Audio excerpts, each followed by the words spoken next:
Hello, my dear educators. This is Meenakshi Narula at Mentoring the Mentors, an institute that accelerates your learning curve.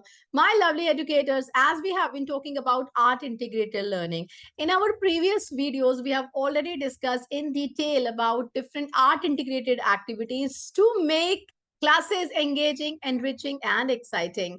In our last video, we talked about classroom management. We talked about four conducting art integrated activities, art integrated learning, how we have to arrange our classes. We talked about classroom seating plan, we talked about display, we talked about some other aspects of the classroom management. We talked about innovative attendance also. So my lovely educators, today we're going to know more about it. We will talk about how you have to go ahead with the display, what all parameters to be kept in mind. We will talk about how assessment of learning, assessment as learning, assessment for learning can be achieved through art integrated learning. So what are you waiting for? Here you go. My dear educators, if I talk about art integrated learning, we will be first of all talking about display of the artwork. Like all the artwork to be displayed, I talked about it in my last video also. Make sure you display students task in original format.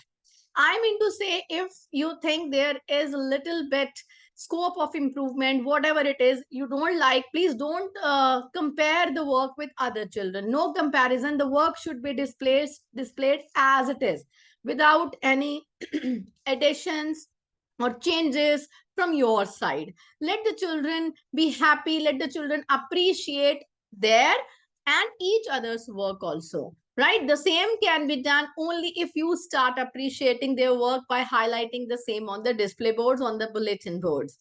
Right? So my lovely educator, this display of the work can be used for assessing their progress. You will be able to monitor their progress, and you have to involve the students or the learners at every step of art integrated learning.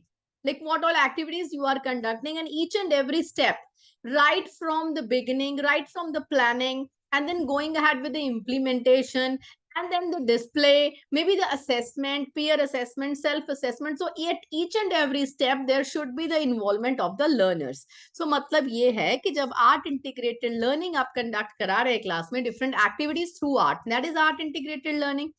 आप बच्चों का जो work है उसको as it is display करना है, as it is. You don't have to make any changes over there.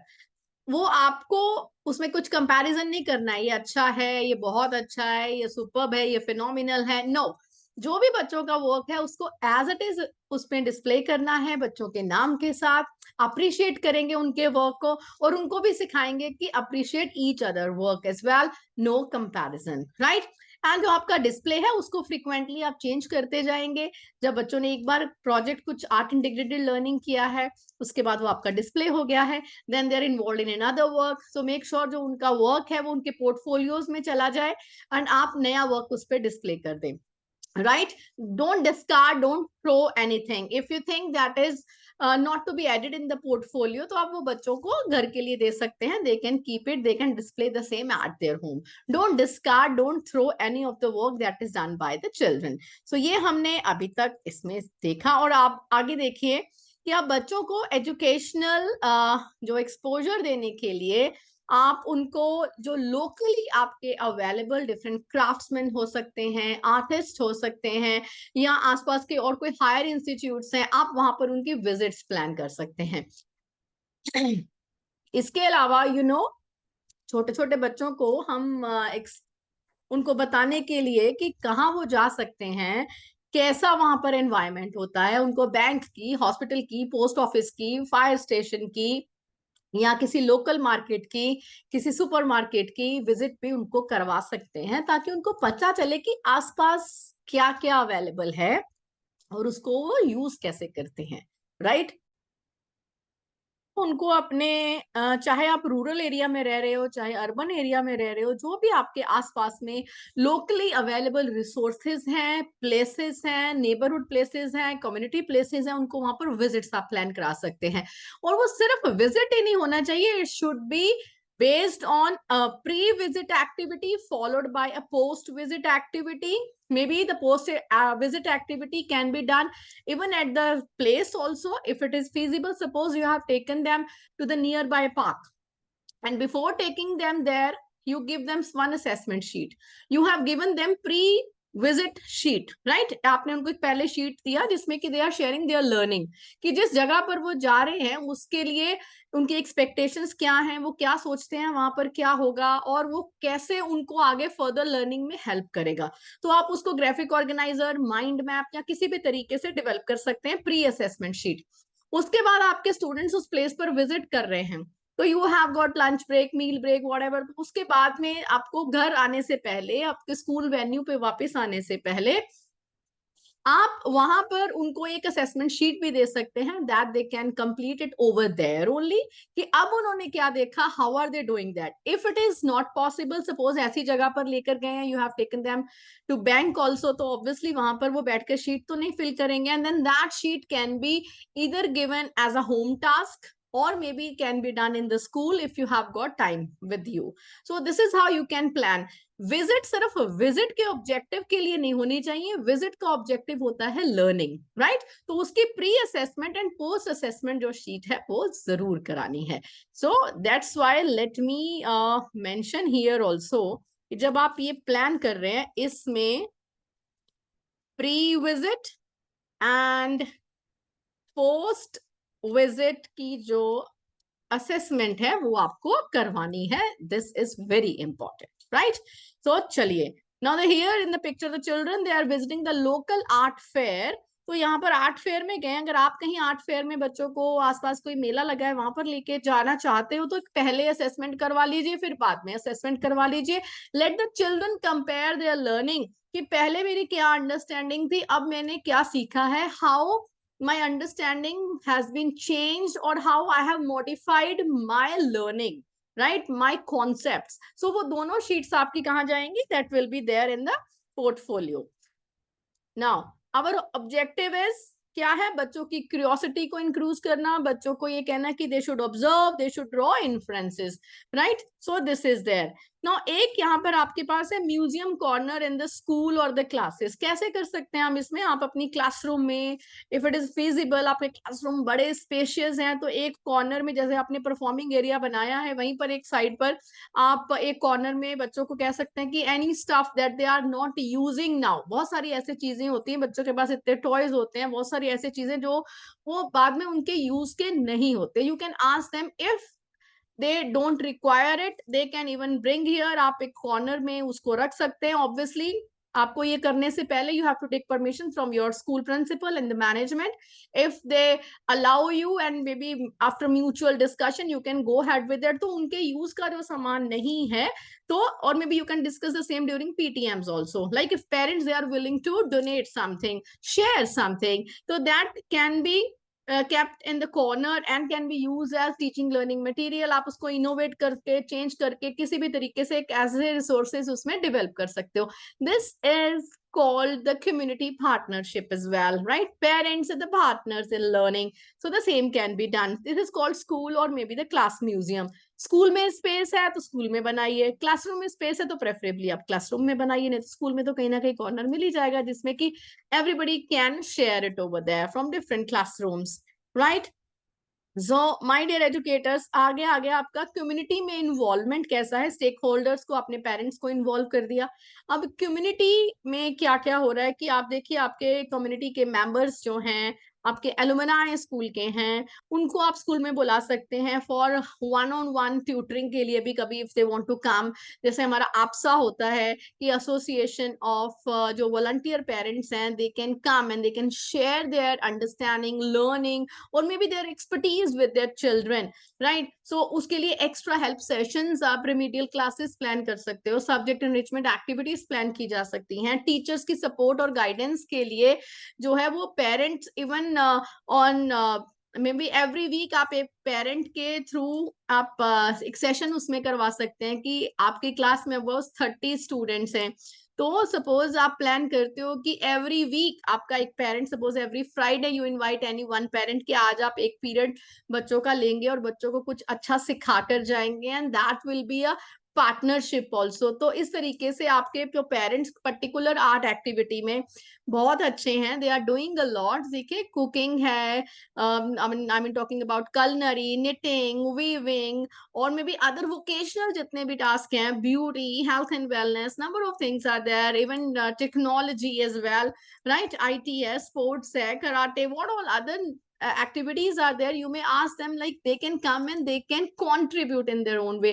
इससे क्या होगा, आपके डिफरेंट आर्ट फॉर्म्स भी बच्चे सीख रहे हैं, परफॉर्मिंग आर्ट्स भी सीख रहे हैं, कम्युनिटी का पार्टिसिपेशन भी हो गया, parents are also coming, alumni भी उसमें आ सकते हैं।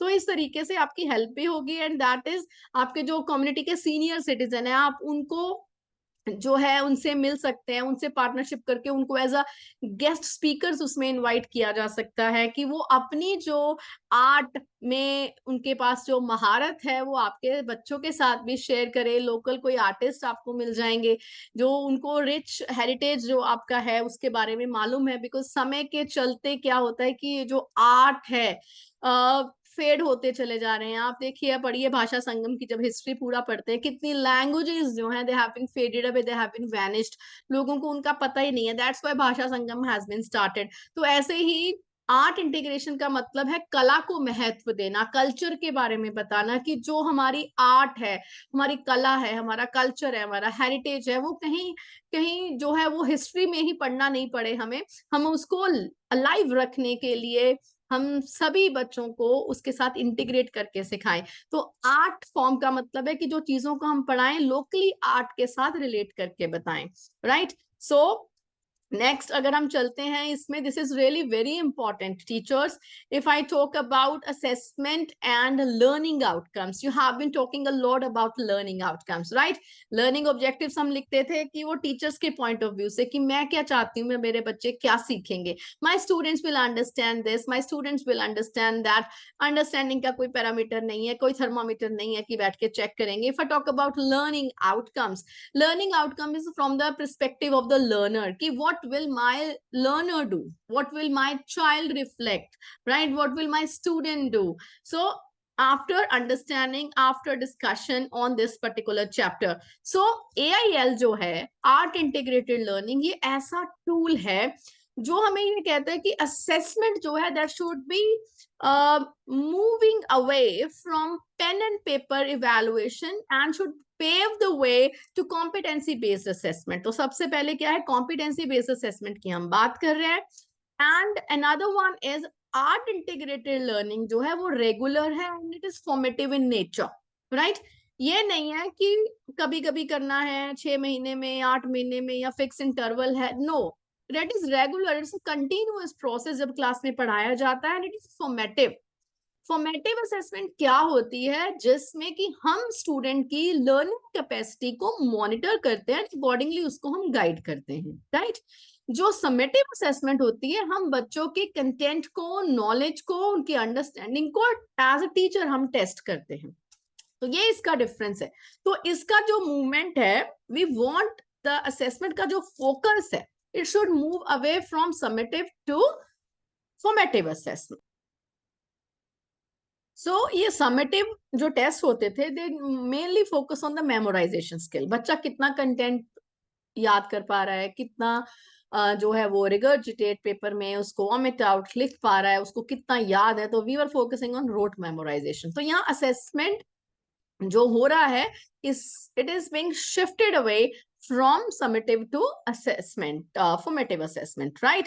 And assessment through art integrated learning helps a teacher facilitator to move towards, देखिए इसमें 3 चीजें हैं, continuous, comprehensive, 360 degrees। continuous है, ये हमेशा चलने वाला है, एंड नहीं होता है। जैसे लर्निंग होगी तो लर्निंग का ही एक पहलू है, उसके साथ ही चलता है ये, ठीक है। And it is comprehensive, 360 degree, इसको पूरा अच्छे से असेसमेंट हो रहा है, comprehensive, covering each and everything, it is 360 degree. 360 degree assessment का मतलब ये है कि इसमें teacher is also assessing, even peers are also assessing, and the child is assessing himself or herself, the self assessment is also happening, That is called 360-degree assessment, right? So it is not only the teacher, one way नहीं है कि बच्चा काम कर रहा है teacher assess करता है, बच्चा खुद को भी असेस कर रहा है, बच्चे के पीयर भी असेस कर रहे हैं. Even you can go ahead with the parent assessment also, right? The same can be done. So ये रहा. देखिए कि बच्चे यहाँ इमेज में देख रहे हैं कि स्वच्छ भारत को प्रेजेंट कर रहे हैं बच्चे. सो अब आप सोचोगे इसमें क्या असेसमेंट है. See they are understanding, learning, art integration. Swachh Bharat के बारे में बात कर रहे हैं, किस तरीके से वो बैठे हैं, ये चश्मा किसका है, गांधी जी का है, गांधी जी का इसके साथ कनेक्शन कैसे है. स्वच्छ भारत ये गांधी जी का सपना है, तो बेस्ड ऑन दैट हमने क्या स्टार्ट किया है. स्वच्छ भारत अभियान कौन से महीने में मनाया जाता है, कौन कौन सी उसमें एक्टिविटीज की जाती हैं, क्या हमारे रोल्स एंड रिस्पॉन्सिबिलिटी है, सस्टेनेबिलिटी में हम कैसे कैसे योगदान दे सकते हैं. तो किस तरीके से हम इसको कनेक्ट और यूसी करके उन बच्चों को बता सकते हैं. चलिए की पॉइंट्स की बात कर रहे हैं कि फर्स्ट ऑफ ऑल मैं ब्लू फॉन्ट में हेडिंग्स लिख रखे हैं. I am going to read those headings, right? Time आपका भी बचे और मेरा भी, and we will be able to understand.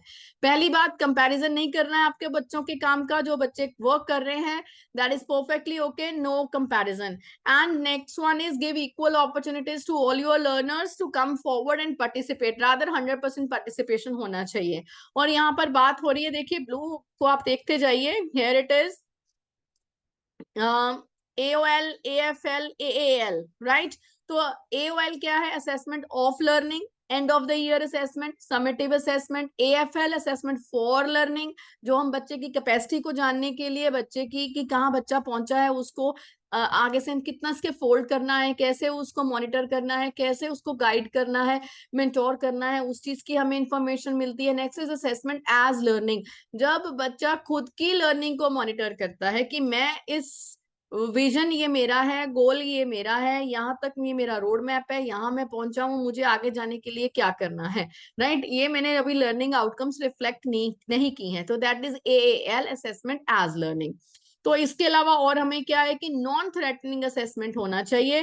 कि हमारे पास कि हमें बच्चों की जो असेसमेंट है, फॉर्मेटिव असेसमेंट में टेस्ट में क्या होता है, मैं भी कहीं टेस्ट देने जाऊं, मेरा एग्जाम हो, तो डर तो लगता है ना कि पता नहीं 3 घंटे में कैसे क्वेश्चन आएंगे, कैसे लिखेंगे, क्या करना है, कुछ छूट ना जाए, स्पीड कम है. So what ever it is, तो वो थ्रेटनिंग इन्वायरमेंट एक होता है, स्ट्रेस होता है. तो हमें उसको स्ट्रेस फ्री करना है. स्ट्रेस फ्री करने के लिए क्या है कि जब जॉयफुल लर्निंग होगा, आर्ट इंटीग्रेटेड लर्निंग है, मल्टी मॉडल होता है, इसमें बच्चे अपने अकॉर्डिंगली चूज करते हैं कि कैसे उसको प्रेजेंट करना है.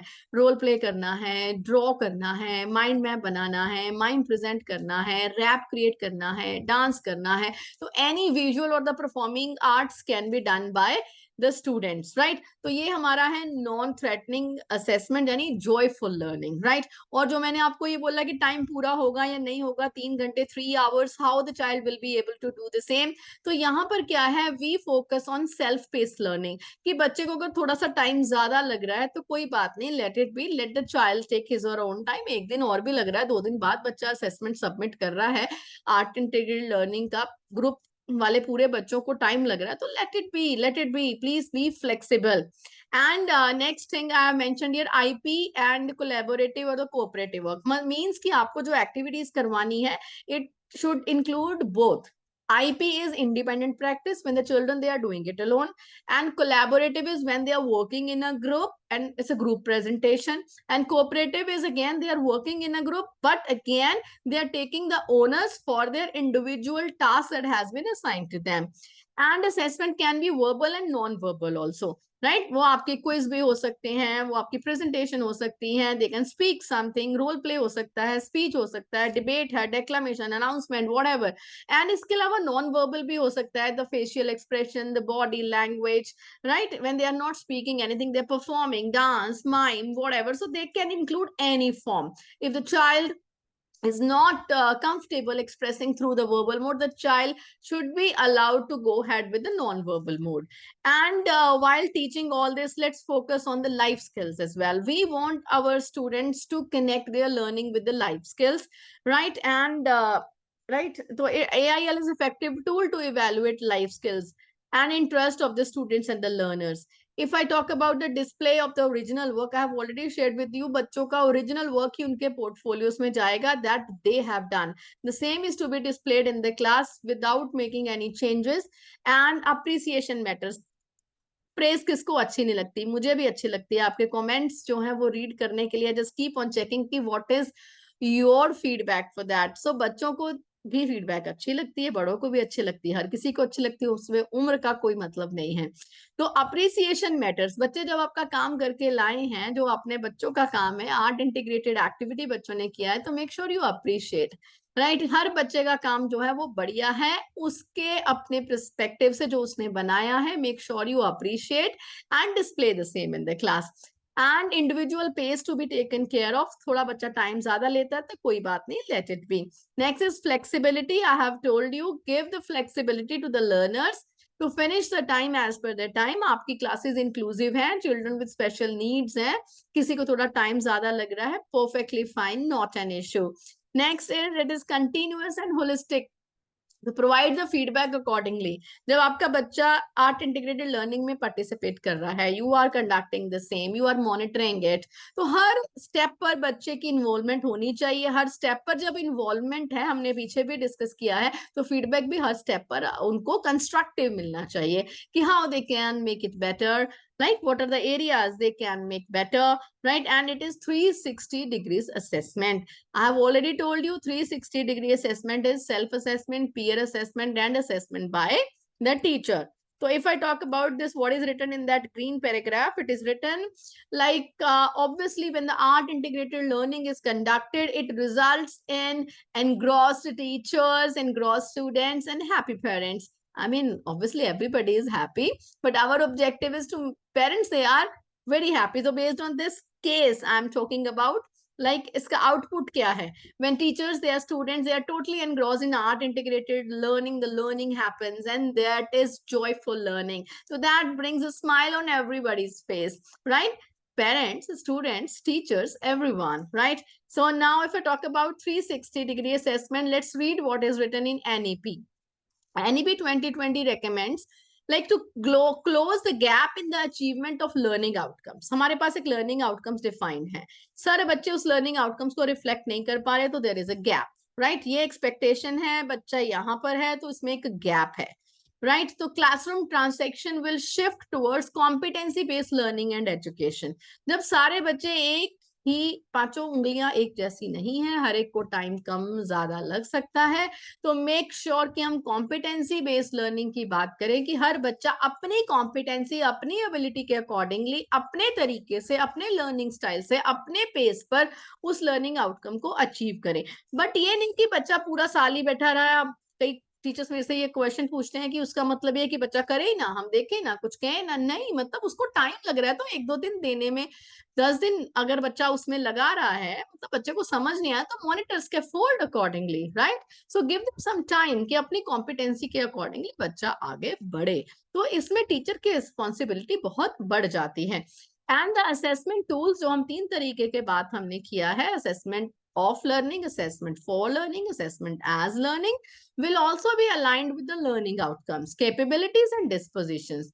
It is further recommended that the progress card will be holistic. HPC, holistic progress card, आपको मालूम है तो बहुत ही बढ़िया, नहीं पता है तो I will be sharing the link even in the description box, and at the end of this video you will be seeing a thumbnail also. You can click the same and you can watch holistic progress card, how you have to do it. Like a sample has already been made, you please make sure you go through it. So that is really very important. Her teacher को holistic progress card बनाना आना चाहिए। जब तक आपको नहीं आ रहा है तो you will not understand कि कौन कौन से उसके aspects आपको cover करने। ये नहीं कि मैनेजमेंट ने या एक तो सीनियर टीचर्स ने आपस में मिलकर बना दिया आपको and you are filling in the same, नहीं, आपको खुद बनाना आना चाहिए, राइट? कि उसको कैसे बनाना है, कौन से एस्पेक्ट्स को लेना है, कौन से डेवलपमेंटल गोल्स हैं, उस डेवलपमेंटल गोल के अंदर कौन कौन से डिस्क्रिप्टर्स हैं, कितने डिस्क्रिप्टर्स लेने हैं, फिर उसको कैसे चेंज करना है, ये सारी चीजें आपको एज अ टीचर मालूम होने चाहिए, राइट? तो I have shared already in detail. Now here I talk about, like NEP also talks about focusing on CAP, cognitive, affective and psychomotor, 3 ये डोमेन्स है जिसको हम 3H के नाम से भी जानते हैं, head, heart and hand. Cognitive यानी नॉलेज से रिलेटेड है, यानी हमारे हेड से रिलेटेड है। अफेक्टिव यानी हमारी फीलिंग से, इमोशन से, यानी हार्ट से रिलेटेड है। एंड स्पीड साइकोमोटर जो हमारी gross and fine motor skill से रिलेटेड है, रिलेटेड टू आवर हैंड।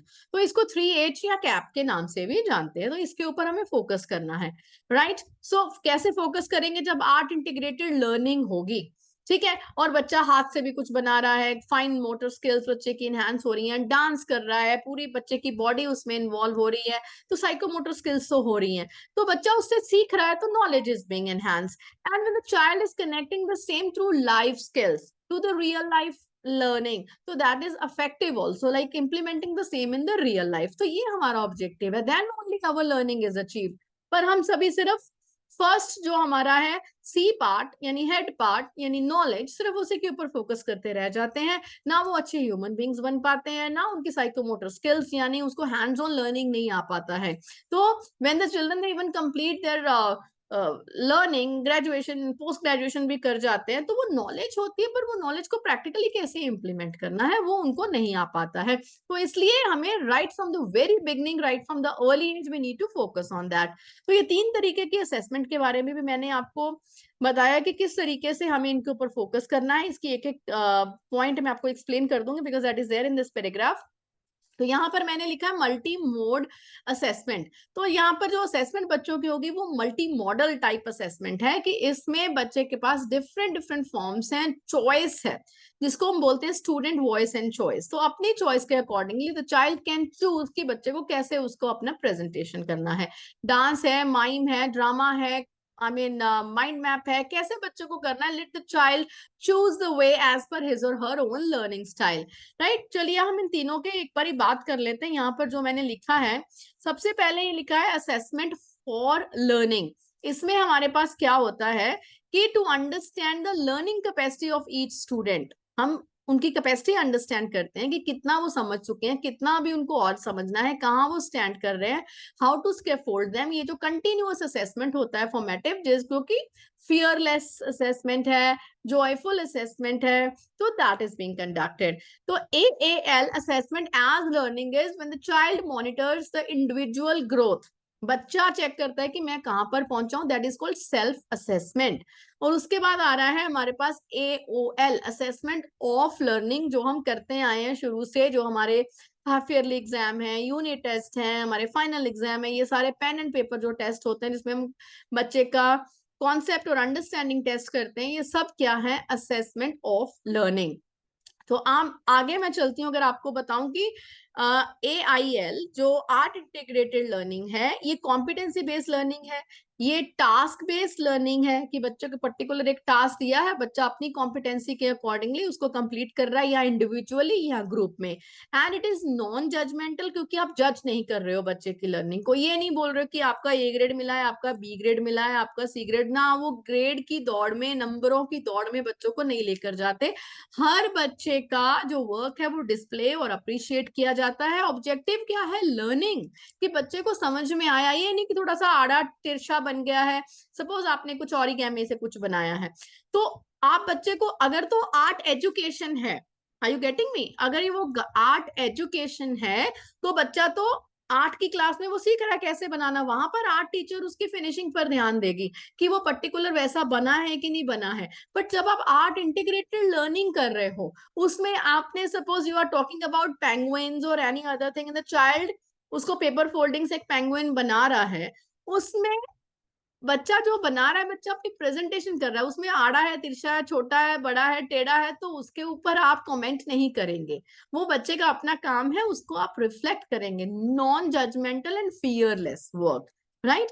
तो अगर बच्चे को, सपोज आपने ये बोला कि ये एक हमने चैप्टर पढ़ा है, तो इसको आप ड्राइंग के थ्रू प्रेजेंट करके दिखाइए, और बच्चे उसमें ड्राइंग कर रहे हैं, किसी की पेंटिंग ड्राइंग स्किल्स बहुत अच्छी हो सकती हैं, किसी की नहीं भी अच्छी हैं, पर वो आपने देखना है कि बच्चे ने अपना प्रेजेंटेशन किया है, कि अपनी लर्निंग को रिफ्लेक्ट की है, उसमें कोई ग्रेडिंग नहीं है, उसमें कोई नंबर नहीं है, उसमें एवरी वर्क इज अप्रिशिएटेड, यही इसका ऑब्जेक्टिव है, राइट। तो कई बार हमें ये कंफ्यूजन होता है, बहुत सारे टीचर ये पूछते हैं, तो बच्चा कोई कैसा काम करेगा, अच्छा नहीं करेगा, हम उनको सिखाएंगे नहीं, अगर उनको नंबर कम आएंगे तभी तो उनको पता चलेगा मुझे बेहतर करना है।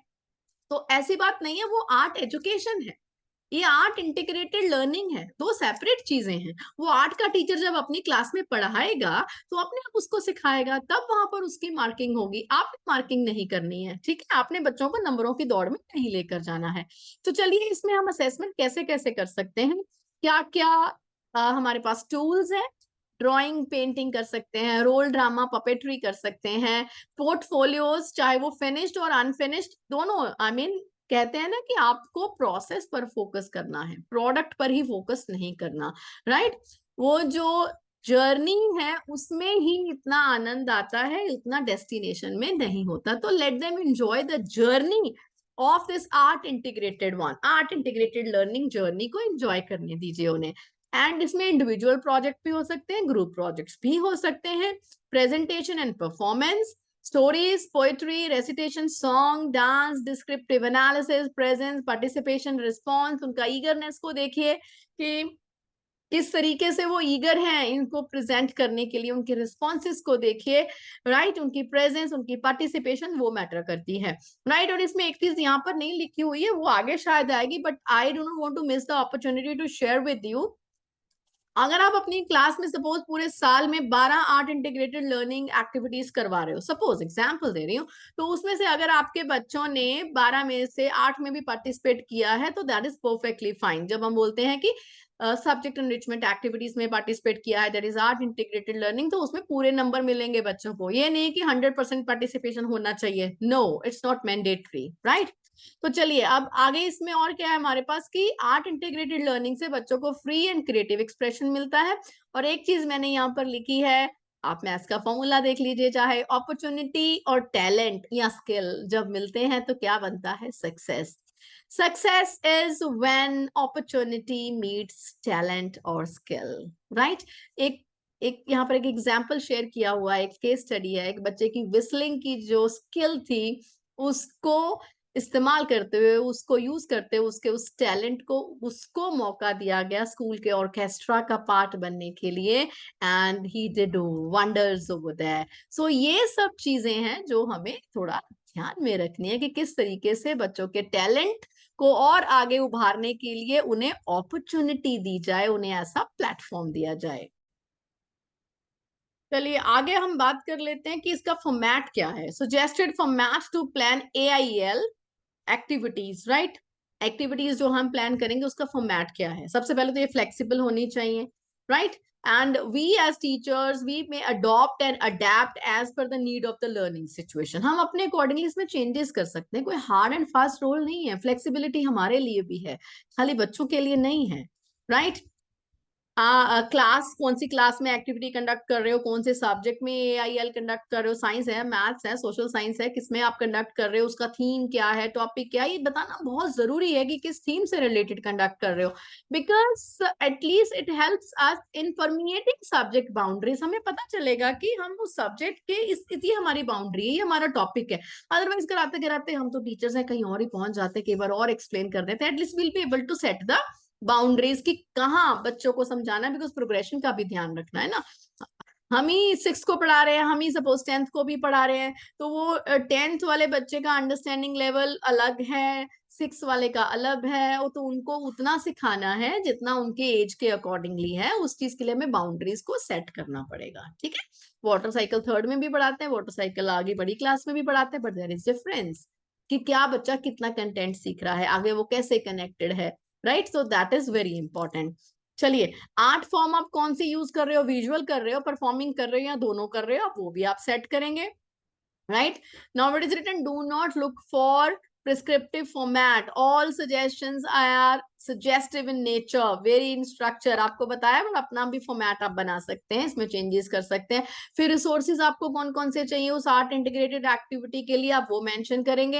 एंड रिसोर्सेज बहुत ज्यादा एक्सपेंसिव नहीं होने चाहिए, the cost should be bare minimum, a eco friendly होने चाहिए, लोकली अवेलेबल होने चाहिए। ये नहीं कि आप रिक्वेजिशन बनाकर पहले तो स्कूल में भेज दो कि हमें ये आर्ट इंटीग्रेटेड एक्टिविटी करानी है, हमें ये सारा सामान चाहिए। No, you have to manage the resources, that is a part of classroom management. Management, see how you can gonna manage all the things.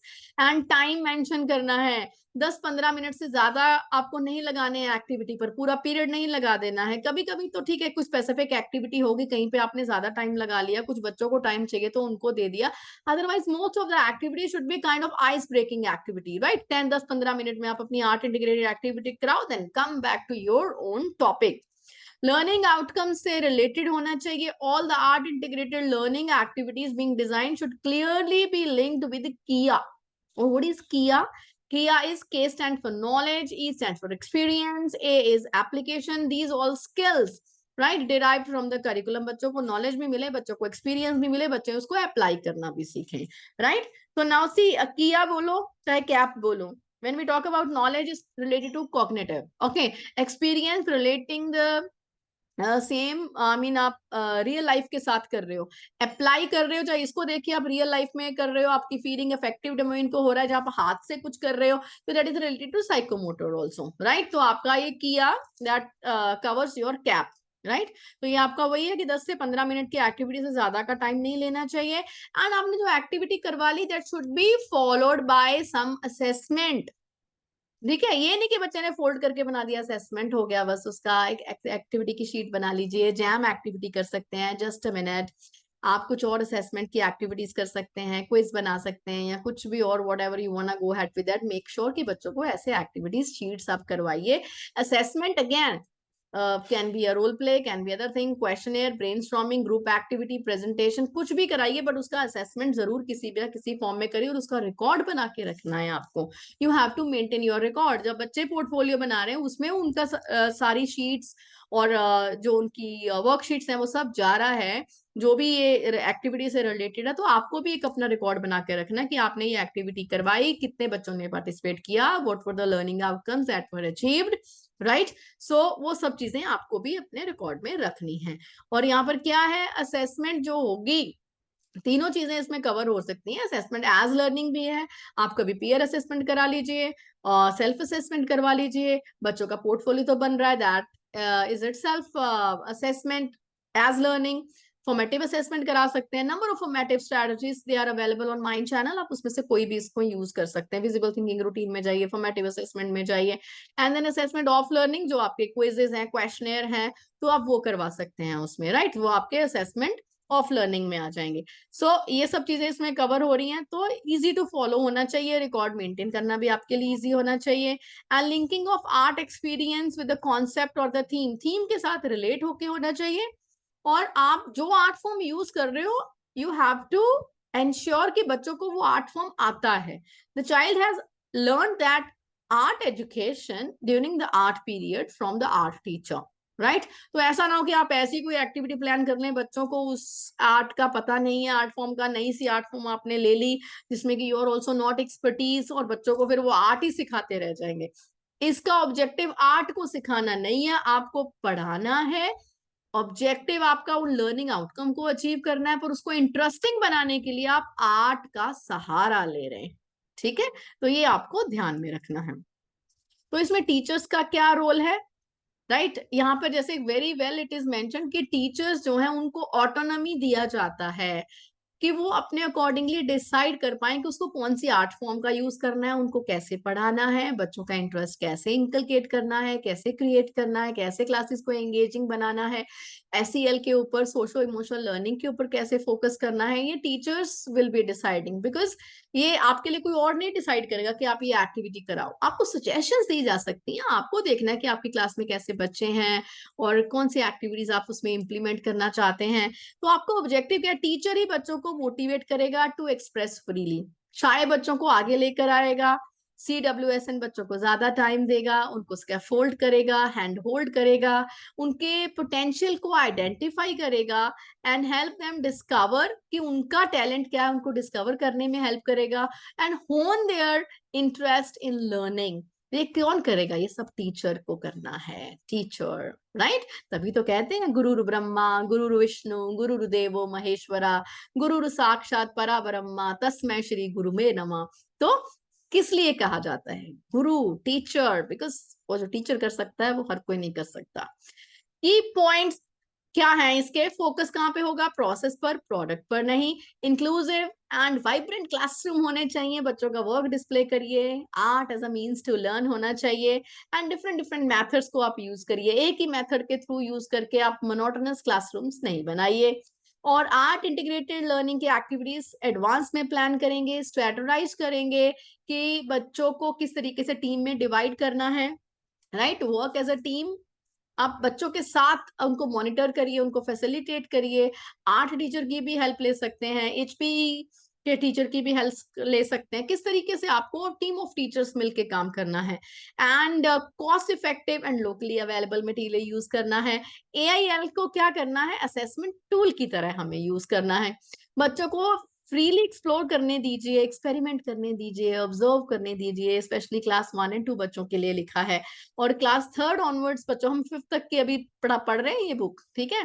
तो 3rd 4th 5th के जो बच्चों की बात कर रहे हैं, तो उन्हें सिंपल टॉपिक्स एनवायरनमेंट में एक्सप्लोर करने को दीजिए, जो उनकी एनवायरनमेंट में अवेलेबल हैं, इमीडिएट एनवायरनमेंट में, सराउंडिंग्स में, वहां पे खोजें और वो एक्सप्लोर करें, राइट। एंड स्टूडेंट का जो वर्क है उसको आप डिस्प्ले करिए, उनको मोटिवेट करिए। पीयर ट्यूटरिंग भी इसमें करवा सकते हैं कि ग्रुप में बच्चा एक दूसरे से सीखे। पीयर ट्यूटरिंग को एक बहुत अहमियत दी गई है एनईपी 2020 में। बच्चे जब दूसरों को सिखाने लगते हैं तो बहुत अच्छे से वो तैयारी करते हैं, सारे क्वेश्चंस अपने जहन में रखते हैं कि मेरे से कौन सा सवाल पूछा जाएगा और मेरे को कैसे उसको हैंडल करना है।